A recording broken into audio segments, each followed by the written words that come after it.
बच्ची बचाई जा सकती थी। इसके एमसीएच से जिस स्थिति में उसे लाया गया, उसे अगर तत्काल इलाज मिलता तो बचाई जा सकती थी। तकरीबन उसी उम्र का मेरा बेटा है, और आप में कई लोग यहाँ होंगे ऐसे जिनके बच्चे 11-12 साल के होंगे।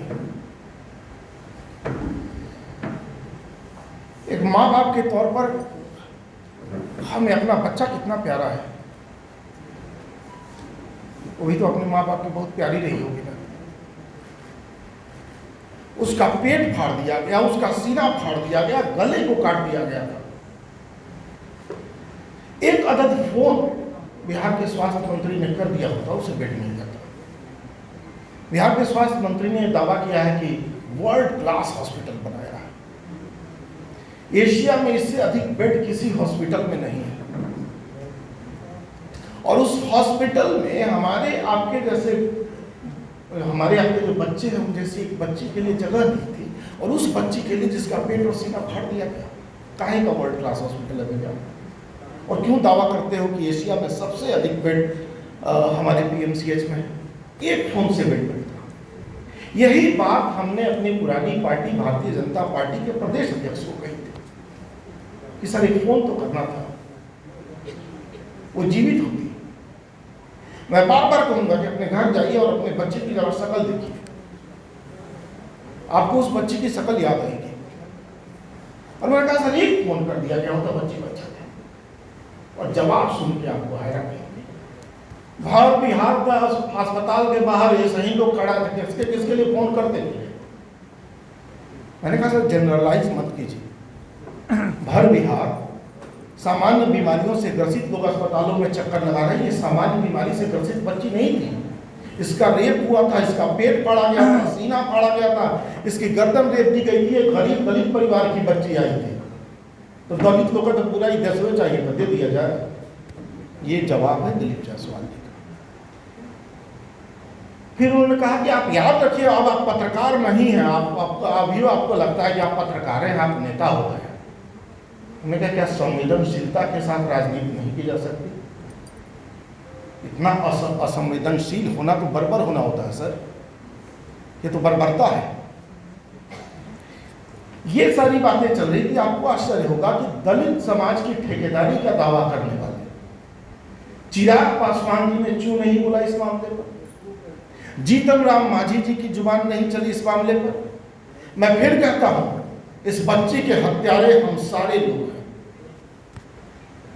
सामूहिक हत्या हुई है उसकी।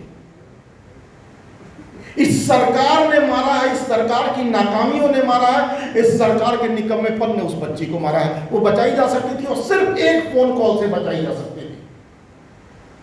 और संवेदनशीलता मार के बर्बरता हासिल करके अगर कुछ हासिल करना हो तो वो मुझे स्वीकार नहीं है। हमें लगता है हम में से किसी को स्वीकार नहीं होगा जो पत्रकार लोग हैं वहां। लेकिन कोई प्रयास नहीं हुआ, मजाक उड़ाया गया, कोल्ड कॉफी पी गई इस पूरे चर्चा के दौरान। कोल्ड कॉफी मांगा के पी जा रही थी इस पूरे चर्चा के दौरान। कहीं कोई संवेदनशीलता नहीं दिखी। आदरणीय राजेश राम जी मेरे बगल में बैठे हैं, इनका एक वीडियो वायरल हो रहा था वहां संघर्ष करते हुए। हमने वो वीडियो दिखाया, हमने कहा सर विपक्ष वहां पहुंच गया और हमारी जिम्मेदारी है, सत्ता पक्ष के लोगों की जिम्मेदारी है। बिहार तो सत्ता पक्ष का एक फोन नहीं जा सकता था। इसके बाद भारतीय जनता पार्टी के पूर्व प्रदेश अध्यक्ष और मौजूदा सांसद, तीसरी बार सांसद है, खुद डॉक्टर, पीएमसीएच से पढ़ा भी है उन्होंने, संजय जायसवाल जी ने एक पोस्ट किया कि मैं पीएमसीएच में पढ़ा हूं और मुझे बड़ी शर्मिंदगी हो रही है, इस मामले में जरूर कार्रवाई होनी चाहिए। आप लोगों ने भी देखा होगा। पार्टी में हड़काया और 10 मिनट के अंदर उन्होंने अपना पोस्ट डिलीट कर दिया। उसके बाद मेरा पोस्ट आया और पार्टी ने कहा पोस्ट डिलीट कीजिए। मैंने कहा नहीं करूंगा। 3 दिन तक मुझ पर यह दबाव बनाया गया कि आपको डिलीट करना होगा, नहीं तो कार्रवाई होगी। कल मैंने कहा कि मेरी पूरी ट्रेनिंग पत्रकारिता में हुई है साहब, हड़बड़ा के हम लोग नहीं लिखते हैं, और जो लिखते हैं उस पर टिकते हैं। मुझे संजय जायसवाल समझने की भूल ना करें। तो कहा कि आप पर एक्शन लिया जाएगा। हमने कहा मैं एक्शन लेता हूं, मैं आपको इस्तीफा भेजता हूं, लेकिन मेरा पोस्ट यथावत रहेगा, उसमें न कोई तब्दीली होगी और न वो डिलीट होगा।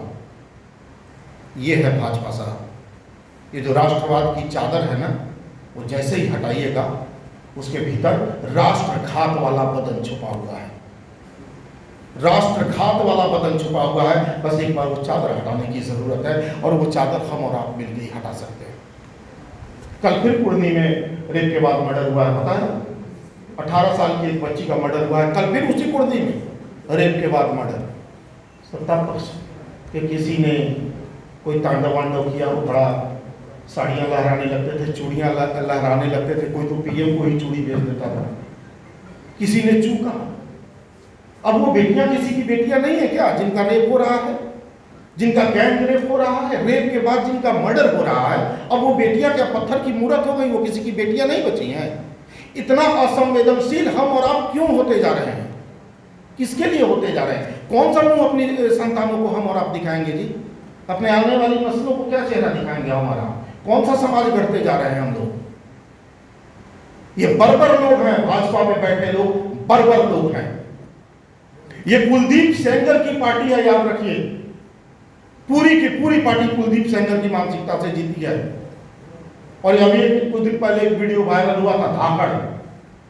ये पार्टी ही सेंगर और धाकड़ वाली पार्टी है। ये उनको अपना पहलवान मानती है। इनकी निगाह में हमारी और आपकी बेटियों की कोई इज्जत नहीं है, कोई इज्जत नहीं है। बड़े घटिया लोग हैं।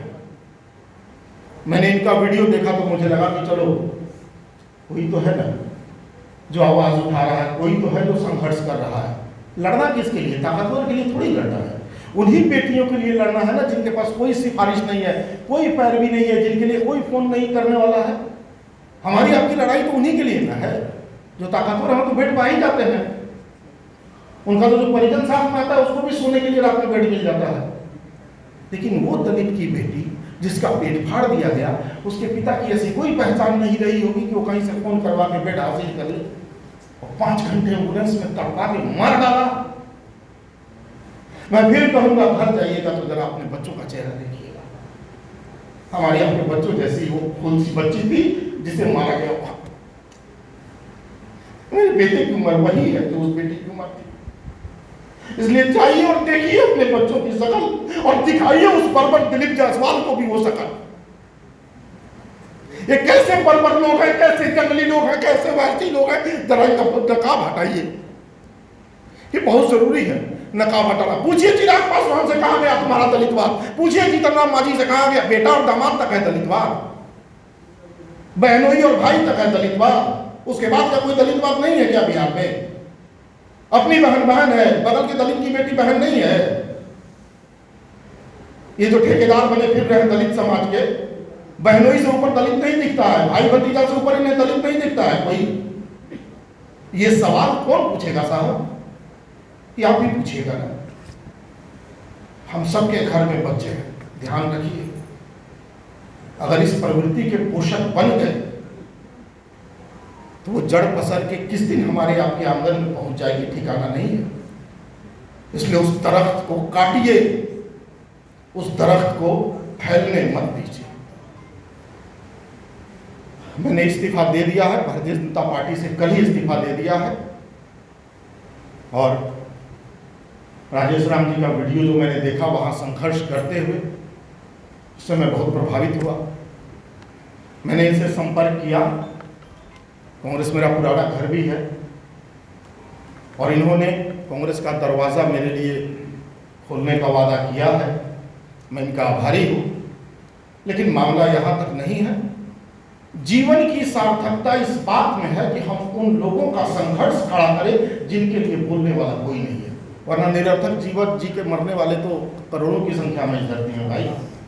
जन्म हुआ तो मर ही जाएंगे। लेकिन जीवन की सार्थकता यह है, अगर उस बच्ची को बचा लिया होता तो हमारा जीवन सार्थक होता। आगे वैसी कोई बच्ची इस तरह से न मारी जाए, अगर ये संघर्ष खड़ा कर लिए तो सार्थक जीवन है, वरना निरर्थक जी के तो मरना ही है।